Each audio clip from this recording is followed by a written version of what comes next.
viewers. So this is the McGraw Edison I had been using in my office area. I just recently did a video with it. Kind of like, is it making a humming sound, or it's vibrating more than normal for what these fans typically vibrate. These Edisons I've talked about in other videos are typically rattly between the rear metal grille.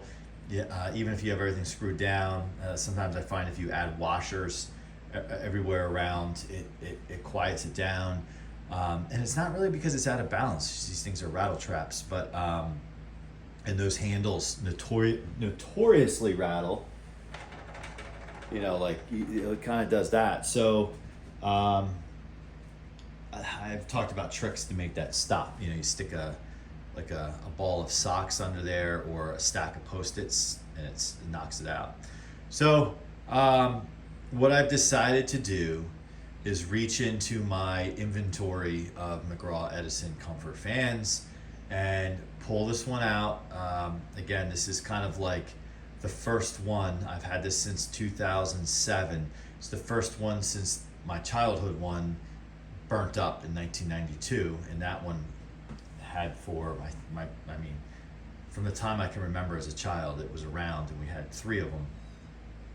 Two of the three, two actually died in 1992, which is really weird. They both made it all those years and died, burnt up. They burnt up. They literally, a flame shot out of them the same year. And then there was a third one that I, as a kid in the mid 80s, thought it'd be funny to have one fan facing this way, one fan on an exhaust in my room. And I remember hearing a thud, and the one that was in like this had fallen out and a blade had broken. Now keep in mind, this was like 1986, long before internet. I was not even 10 years old.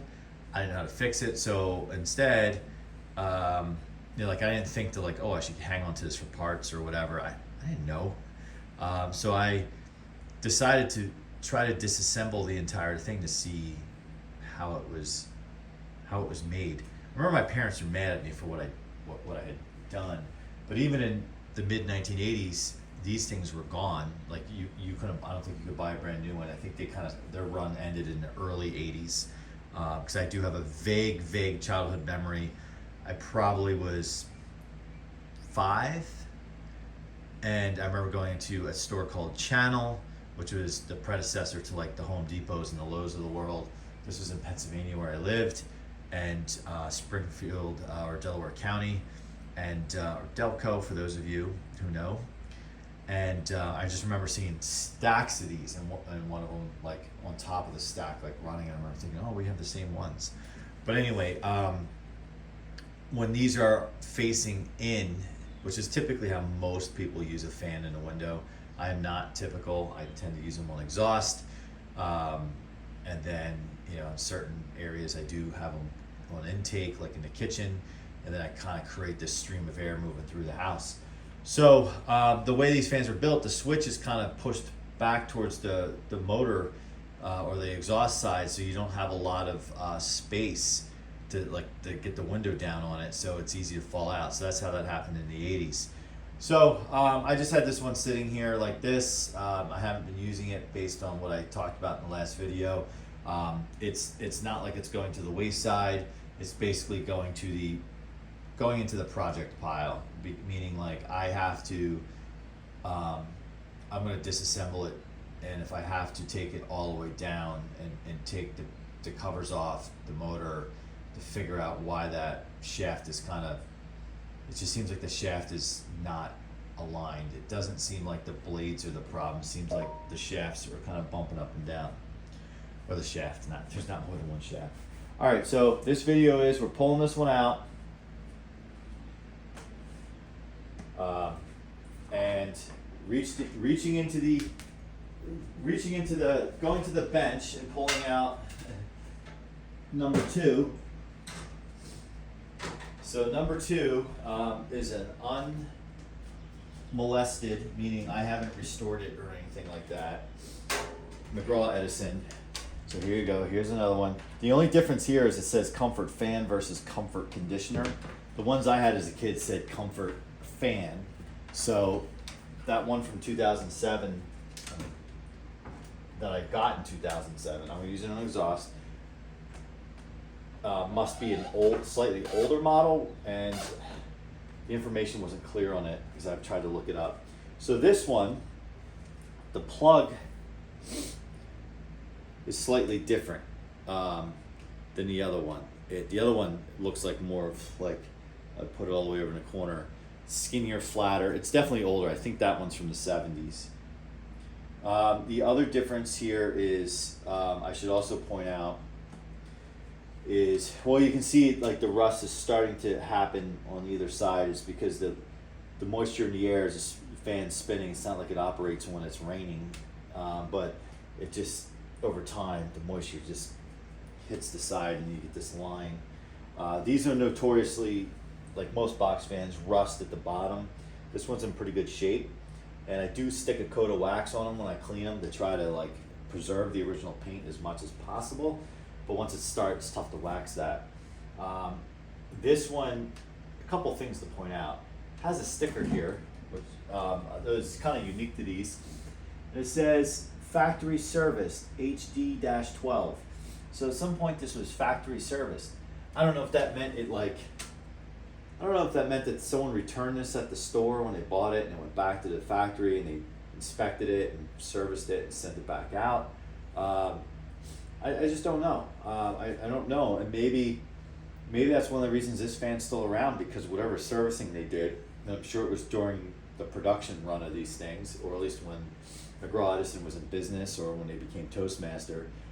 I doubt when they became Holmes, someone was sending one of these in like the mid-90s to have serviced.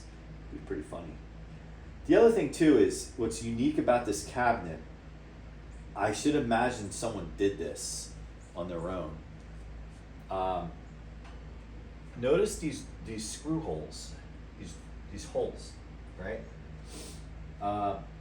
I don't know if this was used in some type of mount, and it was mounted.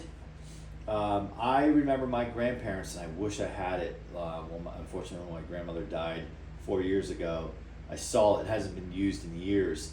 My grandfather used to mount a box fan into one of those like metal things, and it was sitting there. He would take the front grill off, and because the idea was you could close the window without removing the fan. So the fan sat out here, opened the window, and it mounted. So I'm wondering if someone had something like that that they screwed the fan into and used it that way. I don't know. It's a mystery. Maybe someone out there on YouTube can tell me. I haven't done an individual checkout on this fan. I've done a checkout on the other fan probably a year and a half ago. I'm not going to do a checkout on every single duplicate copy of McGraw Edison fans that I have. So we haven't talked about that before. All right, so I'm just going to jump right to high because I'm going to turn it on because I'm warm. And the interesting thing I should say is this is my office space, my work from home space. So I want a vintage fan by me, and typically, and it's kind of protected. The front of this home does get sun, but there's a rhododendron right out there, which kind of protects it. And this room gets warm because there is a chandelier. This was originally a dining room, and I have to change this fixture out. And right now I'm monitoring the temperature. I'm gonna do another video on this. The temperature within the chandelier is almost 88 degrees. And no wonder I'm hot. So the air temperature outside right now is low 70s. It's supposed to get in the 80s today. It's the morning time. All right, so let's crank it up.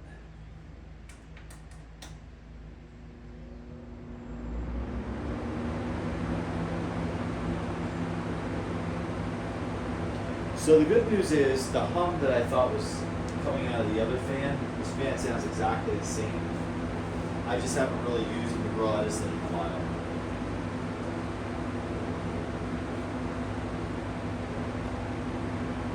Yeah, that. But this one's not vibrating like the other one was. Yeah, it's definitely very smooth. The hub, or I like to call it the collar. It's the part of the hub that comes around the motor. It's like a collar. And on this fan, it's very pronounced because it has a thick hub.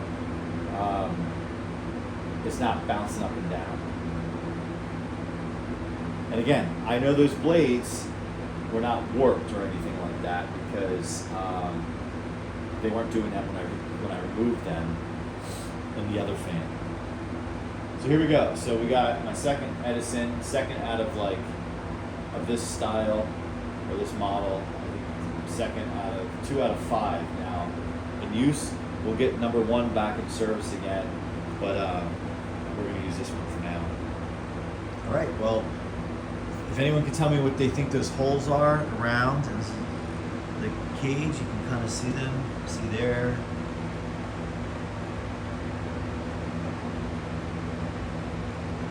Bottom, another one in the bottom corner, there, and the top. Anyone could tell me what that is, or what was that for, what they think it was for, and if anyone knows who HD12 is, maybe HD12 was the letter H's dad or something. All right, thanks for watching. Comment, like, subscribe, and see you soon.